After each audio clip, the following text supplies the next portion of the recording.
Hello friend and welcome to learny जी। ये हमारे संपूर्ण मध्यकालीन भारतीय इतिहास की सीरीज का छठा वीडियो है।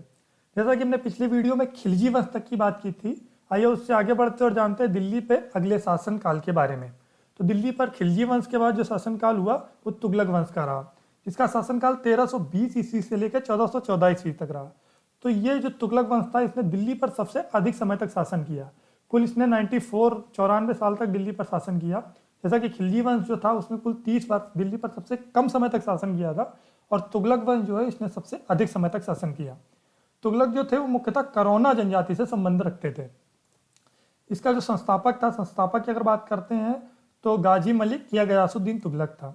जब 1320 ईस्वी में खुसरो खां को पराजित करके गाजी मलिक जो था इसने दिल्ली पर अपने तुगलक वंश की नींव रखी, तो उस समय इसने अपना जो शासन आरंभ किया वो गयासुद्दीन तुगलक के नाम से आरंभ किया। तो इसने इसके शासनकाल में जो मुख्य कार्य हुए या मुख्य बातें रही वो इस प्रकार थी कि इसके शासनकाल में मंगोलों ने सबसे अधिक बार आक्रमण किया। कुल 29 बार मंगोलों ने गयासुद्दीन तुगलक के शासनकाल में आक्रमण किया। इसने अलाउद्दीन के समय अमीरों से छीनी गई भूमि को वापस कर दिया। अलाउद्दीन के समय जो अलाउद्दीन ने अमीरों से जो भूमि छीनी थी, इसने उन सबको वापस उसकी भूमि प्रदान कर दी। कृषि के लिए इसने नहरों तथा कुओं का निर्माण कराया। ये दिल्ली का पहला सुल्तान था जिसने ऐसा किया। कृषि को बढ़ावा देने के लिए जिसने नहरों और कुओं का निर्माण कराया, ये दिल्ली का पहला सुल्तान था। इसने डाक व्यवस्था को बहुत अधिक बढ़ावा दिया और डाक को तीव्र बनाया। नतीजन इसने डाक व्यवस्था को पूर्णतः चरम पर पहुंचा दिया। इसके बाद बात करते हैं कि गयासुद्दीन तुगलक ने दिल्ली के समीप पहाड़ियों पर एक नगर का निर्माण कराया था, जिसका नाम इसने तुगलकाबाद रखा। तुगलकाबाद मुख्यतः रोमन शैली पर निर्मित नगर था। इस नगर में इसने एक दुर्ग का भी निर्माण कराया था, जिसका नाम 56 कोट रखा था। गयासुद्दीन के समकालिक जो सूफी संत थे निजामुद्दीन औलिया, जिनका मकबरा दिल्ली में है भी, उनसे इसके संबंधों में जो है कई विकार आया, कई खटास पैदा हुई। आगे बढ़ते हैं और बात करते हैं इसकी मृत्यु की। तो गयासुद्दीन तुगलक की जो मृत्यु हुई वो 1325 ईस्वी में हुई। कैसे हुई? जब ये बंगाल विजय करके वापस लौट रहा था तो दिल्ली के पास अफगानपुर नामक एक जगह थी, जहाँ पर जूना खां ने इसके आराम करने के लिए लकड़ी का महल या फिर मंडप कुछ बनवाया, जिसके नीचे दब कर इसकी मृत्यु हो गई। इतिहासकार मानते हैं कि इसकी मृत्यु एक हादसा न होकर एक सोची समझी साजिश थी। जैसा कि इब्ने बतूता ने अपनी रेहाल पुस्तक में लिखा है कि इसका जो पूरा ये जो पूरा इसकी मृत्यु का जो पूरा वो हुआ, दबना और लकड़ी के मंडप में हाथी के पैर से टक्कर लग गई और ये जब लकड़ी के मंडप में दब गया, तो इस पूरी प्रक्रिया को इब्ने बतूता ने एक साजिश करार दिया। तो इसका मुख्य आरोपी उसने मोहम्मद तुगलक को बताया। मोहम्मद तुगलक जो था वो जूना खां था, जिसने अपना शासनकाल जब बाद में आरंभ किया वो मोहम्मद तुगलक के नाम से आरंभ किया। तो गयासुद्दीन तुगलक की मृत्यु लकड़ी के मंडप में दबकर, लकड़ी के महल में दबकर हो गई 1325 ईस्वी में। इसके बाद जो शासक बना वो मोहम्मद तुगलक बना, जिसका शासनकाल 1325 ईस्वी से लेकर 1351 ईस्वी तक रहा। गयासुद्दीन की मृत्यु के बाद जूना खां जो शासक बना, इसने मोहम्मद तुगलक के नाम से दिल्ली पर शासन आरंभ किया। इसने अपनी राजधानी दिल्ली से देवगिरी स्थानांतरित कर दी और उसका नाम बदल के दौलताबाद रखा है। इसने अपने शासक बनने के तुरंत बाद अपनी राजधानी परिवर्तित की, जो दिल्ली से देवगिरी लेके गया और उसका नाम दौलताबाद रखा। ये दिल्ली के सुल्तानों में सबसे ज़्यादा पढ़ा लिखा सुल्तान था। ये सबसे विद्वान सुल्तान था। ये शेख अलाउद्दीन नामक सूफी संत जो थे उनका शिष्य था। ये बाहरी दुनिया के संपर्क में बहुत ज़्यादा था। इसने जो है बाहरी दुनिया से बहुत ज़्यादा संपर्क स्थापित कर रखा था। इसने भ्रष्टाचार के आरोप में अफ्रीकी यात्री इब्ने बतूता को मृत्युदंड दिया था, किंतु बाद में इसे कुछ कारणों इसने उसको वापस ले लिया। इसकी जो योजनाएं थी वो बहुत ज़्यादा सनक भरी हुई थी। ये दूसरों की परेशानियों से कोई मतलब नहीं रखता था, ये दूसरों के सुख दुख से कोई मतलब नहीं रखता था, जिसका नतीजा ये था कि इसको स्वप्नशील तथा रक्त पिपासु कहा जाता है इतिहास में। एक अन्य इतिहासकार एल्फिंस्टन के अनुसार इसमें पागलपन के कुछ अंश भी थे। एल्फिंस्टन ने इसको अल्प पागल करार दिया है। इसके बाद इसके प्रमुख शासन विशेषताओं पर नज़र डालते हैं। तो ये हिंदुओं के उत्सव होली में भाग लेता था। ये पदों पर नियुक्ति योग्यता के अनुसार करता था।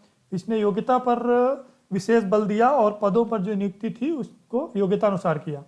इसका नतीजा ये था कि निम्न वर्ग के मुसलमान तथा हिंदुओं को भी उच्च पद पर इसने नियुक्त किया। इसने सांकेतिक मुद्रा का चलन भी आरंभ किया।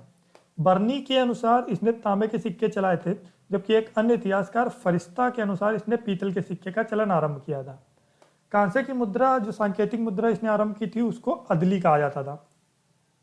सांकेतिक मुद्रा का मूल्य चांदी के टके के बराबर था। 1340 में इसने अपने सिक्कों पर से अपना नाम हटा लिया और खलीफा मुस्तकफी चिल्ला का नाम अंकित करवाया। 1340 में इसने अपनी मुद्राओं से अपना नाम वापस ले लिया और जो नया नाम रखवाया वो खलीफा मुस्तकफी चिल्ला का नाम सिक्कों पर अंकित करवाया। इसका शासनकाल जो था पूर्णतः विद्रोह से भरा रहा। इसके शासनकाल में कई विद्रोह हुए, जिसका नतीजा ये था कि इसके शासनकाल में 2 स्वतंत्र राज्य विजयनगर तथा बहमनी की स्थापना हुई। सबसे पहले बात करते हैं 1336 में विजयनगर की स्थापना हरिहर तथा बुक्का ने की और 1347 में बहमनी राज्य की स्थापना अलाउद्दीन बहमन शाह ने की। इन दोनों राज्य की हम अपने अगले किसी दूसरे वीडियो में विस्तार से चर्चा करेंगे। आगे बढ़ते हैं और बात करते हैं मोहम्मद बिन तुगलक की प्रमुख योजनाओं के बारे में। तो इसकी जो प्रमुख योजना रही वो राजधानी परिवर्तन। इसने अपनी राजधानी दिल्ली से परिवर्तित करके देवगिरी स्थानांतरित की और उसका नाम बदल के दौलताबाद रखा। ये इसके शासनकाल की प्रमुख योजना थी। जो दूसरा प्रमुख कार्य इसने किया वो दोआब में कर वृद्धि किया और ये इसका सबसे ज़्यादा विफल निर्णय था।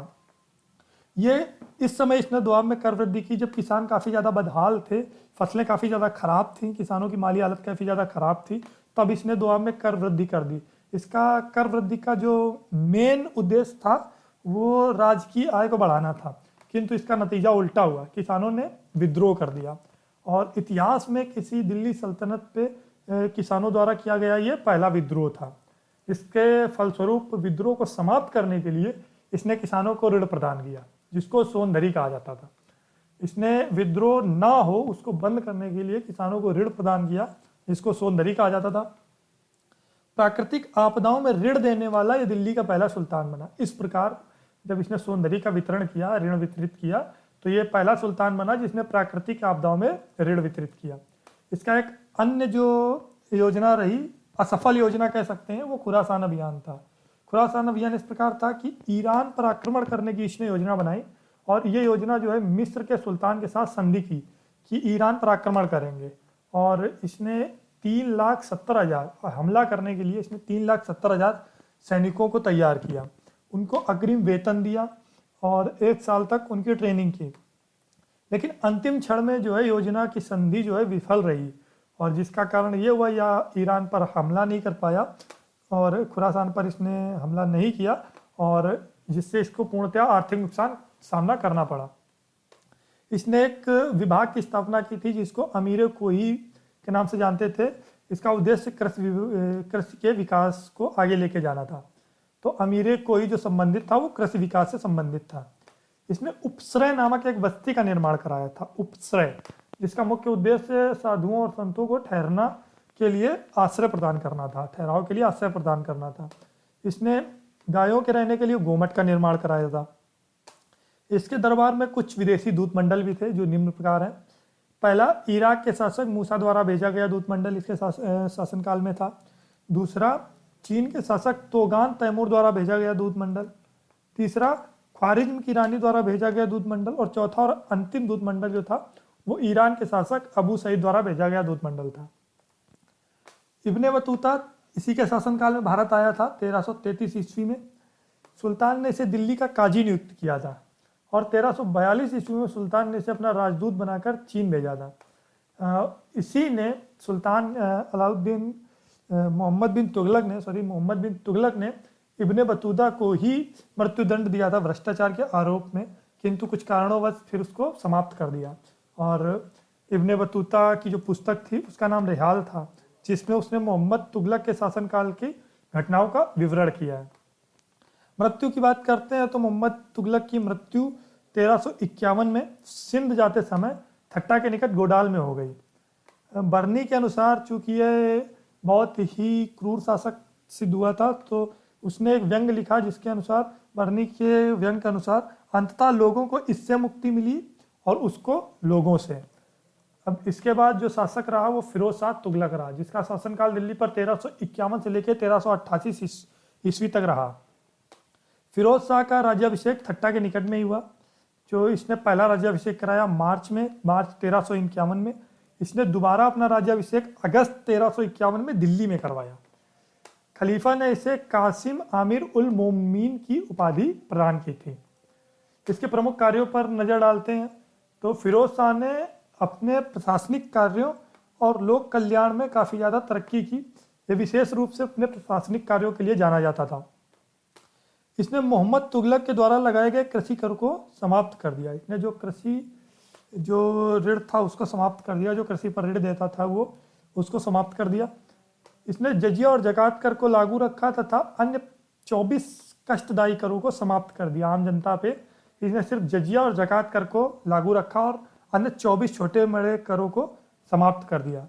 लेकिन इसने जो एक अन्य कार्य किया वो ये कि फिरोज शाह पहला शासक था दिल्ली का जिसने ब्राह्मणों से भी जजिया कर लेना आरंभ कर दिया। और इसने दंड प्रणाली में काफ़ी ज़्यादा लचीलापन लाया। इसने कठोर दंड को कम कर दिया और सामान्य दंड प्रक्रिया आरंभ की। सरकारी सेवाओं को इसने वंशानुगत बना दिया। नगद वेतन की जगह इसने जागीर देना आरंभ कर दिया। इसने धार्मिक और शैक्षणिक कार्यों में जो मुसलमान जुड़े हुए थे उनको जीवन यापन के लिए मुफ्त में भूमि प्रदान की। इसका नतीजा यह था कि इसको दिल्ली का सबसे आदर्श सुल्तान कहा जाता था। राज्य व्यवस्था में इसने सुधार किया। ये दिल्ली का पहला सुल्तान था जिसने राज्य का हासिल तैयार कराया था। राज्य का हासिल तैयार करवाने वाला दिल्ली का पहला सुल्तान फिरोज शाह तुगलक था। इसने नहर का निर्माण कराया। इसने कई नहरों का निर्माण कराया तथा इसने एक नया कर सिंचाई कर लागू कर दिया जो उपज का 1/10 होता था। और इसने लगभग 300 नए नगरों की स्थापना की थी जिसमें फिरोज शाह, हिसार और फतेहाबाद प्रमुख हैं। ये अपने दासों को बहुत ज़्यादा प्यार करता था। इसको दासों से अत्यधिक लगाव था। नतीजन इसके दासों की संख्या 1,80,000 थी। दासों के लिए इसने एक नया विभाग दीवाने बंदगान का निर्माण कराया था। दासों की देखरेख के लिए इसने निःशुल्क अस्पतालों का भी निर्माण कराया। रोजगार के इसने नए अवसर प्रदान किए। जो दिल्ली सल्तनत के जो बेरोजगार युवा थे उनके लिए इसने एक रोजगार दफ्तर खोला जिसमें दिल्ली के कोतवाल के माध्यम से बेरोजगारों को रोजगार मिलता था। इसने गरीब मुसलमानों की बेटियों की शादी के लिए निकाह घर या निकाह दफ्तर बनवाया। इसने मुसलमान महिलाओं तथा विधवाओं के लिए नया सहायता केंद्र खोला जिसको दीने खैरात के नाम से जाना जाता था। इसे बागों से बहुत लगाव था। इसे बागबानी का बहुत शौक था। नतीजन इसने 1200 बाग लगवाए जो दिल्ली के आसपास थे। इसने मुद्रा जारी की। इसने 3 मुद्राएं जारी की। पहला जिसको संसगानी कहा जाता था, ये चांदी की मुद्रा थी जो टका का 1/6 भाग थी। दूसरा अध, ये तांबे की मुद्रा थी जो जीतल का 1/2 भाग था। और तीसरा जो था वो वीक था। ये तांबे की मुद्रा का ये भी तांबे की मुद्रा थी जो जीतल की 1/4 भाग थी। इसने अपनी आत्मकथा लिखी जिसका नाम फतूहत फिरोज शाही था। इसने अपनी आत्मकथा फतूहत फिरोज शाही की रचना की। मृत्यु की बात करते हैं तो 1388 में दिल्ली में इसकी मृत्यु हो गई। इसकी मृत्यु के बाद जो है तुगलक वंश का शासन काफ़ी कमज़ोर हो गया। फिर इसकी मृत्यु के बाद जो इसके उत्तराधिकारी हुए, इसके 2 पुत्र थे, पहला फतेह खान तथा दूसरा मोहम्मद शाह। जब 1388 में इसकी मृत्यु हो गई तो दिल्ली पर जो इसके दास थे उनका शासन हो गया। तो 1388 से लेकर 1390 तक फिरोज शाह के दासों का शासन रहा। और जो इसका दूसरा पुत्र था मोहम्मद शाह, उसको दिल्ली से निकाल दिया गया। किंतु 1390 में मोहम्मद शाह ने दिल्ली पर पुनः आक्रमण किया और दिल्ली विजित की और दिल्ली पर अपनी शासन सत्ता की नींव डाली जो 1994 तक रही।